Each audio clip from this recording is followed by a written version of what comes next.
Good morning, students. I am here to explain you how to write a formal letter. There are two types of letters: formal letter and informal letter. The letter which we use to write to our friends, relatives, such letters, they are part of informal letters. And the letters which we write to any authority, to any office, such letters, they are formal letters. In this video, I would like to explain formal letter to school authority.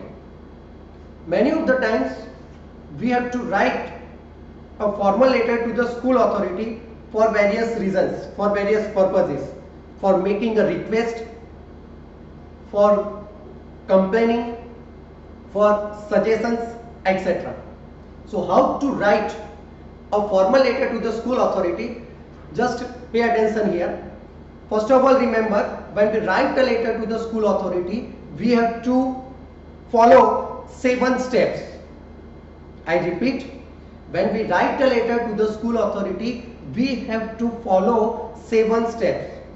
These 7 steps are: first, receiver's designation and address; second, date; third, subject; fourth, salutation; fifth, body; sixth, complimentary clause; and the last one, seventh, that is name or signature. So whenever you are asked to write a letter to the school authority, first remember that we have to follow 7 steps. We begin with the first step, that is receiver's designation and address. Remember, students, in some of the books, this first and second step, they are interchanged. Receiver's designation and address and date. In some of the books, date, it is given as the first step, and receiver's designation and address, it is given as the second step. You are free to interchange them, but remember how to write this each step. First one, receiver's designation and address. Receiver's designation and address, this first step, it should take only 3 lines.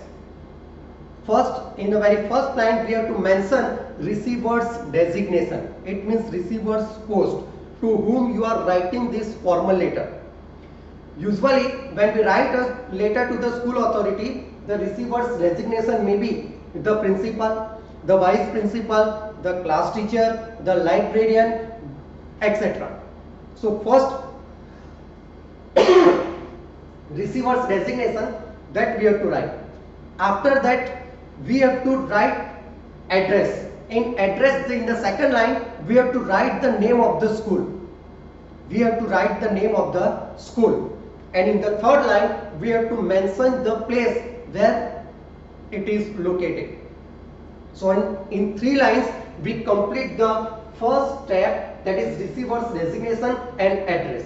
I repeat, in the very first step, receiver's designation and address, it takes, this first step takes 3 lines. First line, receiver's designation; second line, name of the school; and the third line, name of the place.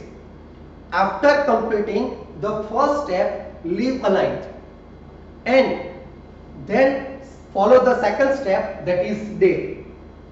Already I told you that whenever we write any writing section in school, as a part of school assignment, we have to write a date in a formal way.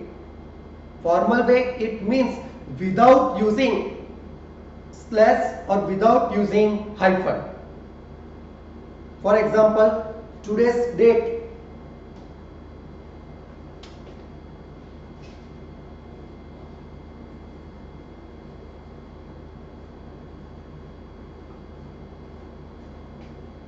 this is an ideal way to write the date, 27 April 2020.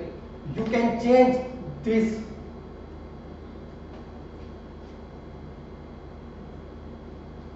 you can change date and month.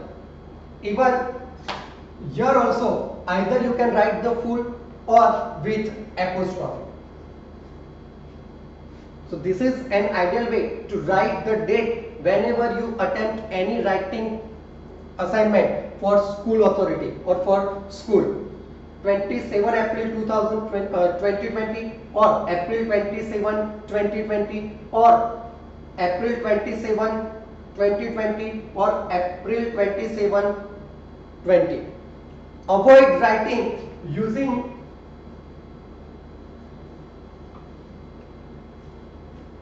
slash and hyphen.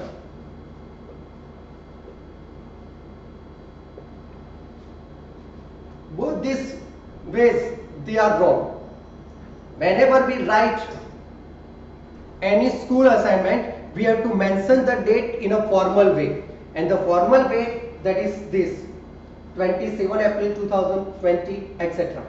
But never use slash and hyphen after writing. And one more thing, never mention the word date. Without mentioning the word date, we have to write the date. After the second step, date, leave a line, and the third step, that is subject.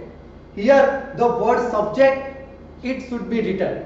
It is compulsory, it is imperative, mandatory to write either the word subject or its short form SUB dot, and then write the subject according to the question, not in a sentence in a 6 or 5 or 6 or 6 to 7 words.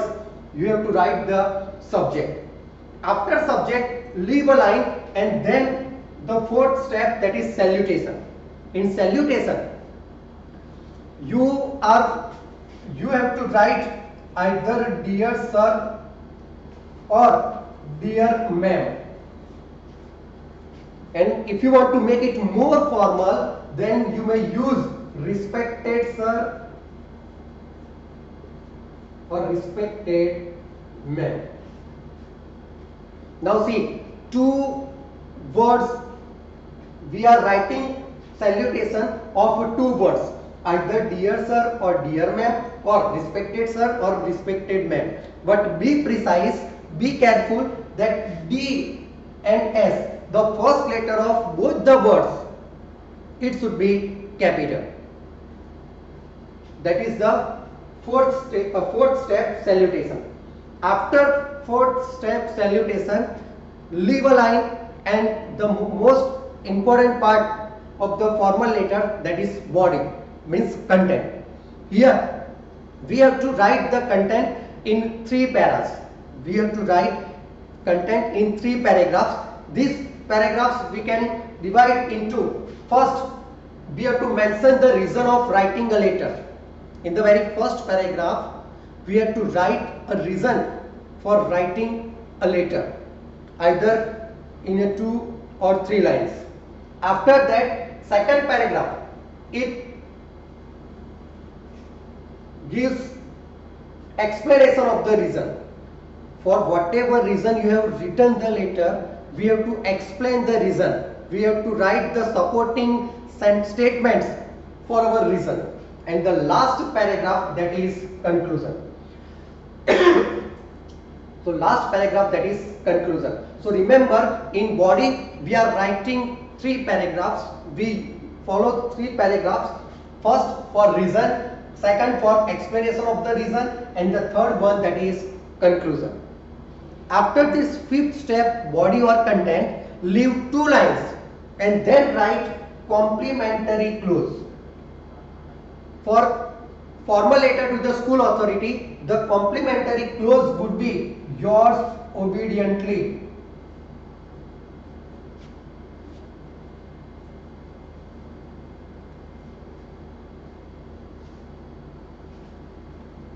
Sorry. Or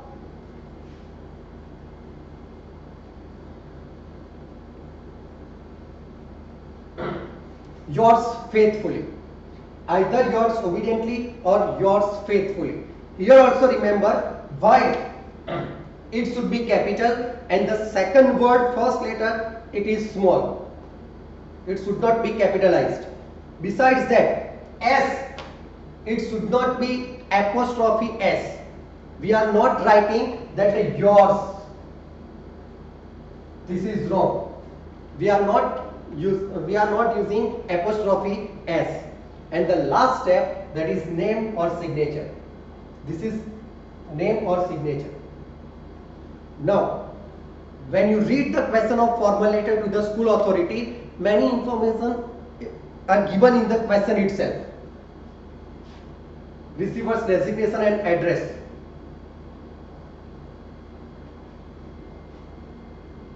Name, if it is given, then you have to write the name of that question, otherwise you are free to write the name. If the name of if the address is not given, you are free to write the name of your school or whatever name you would like to prefer, that you are free to use. Date, accordingly you are free to write. This is not given. Subject, according to the question, by reading the question you can write the subject. So this is about formal letter. Once again I repeat that in formal letter to the school authority, we follow 7 steps. First step, receiver's designation and address. Second, date. Third, subject. Fourth, salutation. Fifth, body. Sixth, complimentary clause. And seventh, name or signature. And remember, as most important, remember, we use block format for writing the formal letter, so there is no punctuation. We are not using punctuation marks in receiver's designation and address, not in a complimentary clause. We are not writing yours faithfully. This we are not mentioned. So no punctuation in receiver's designation and address as well as in complimentary clause. This is about formal letter to the school authority. I hope you have understood. Thank you.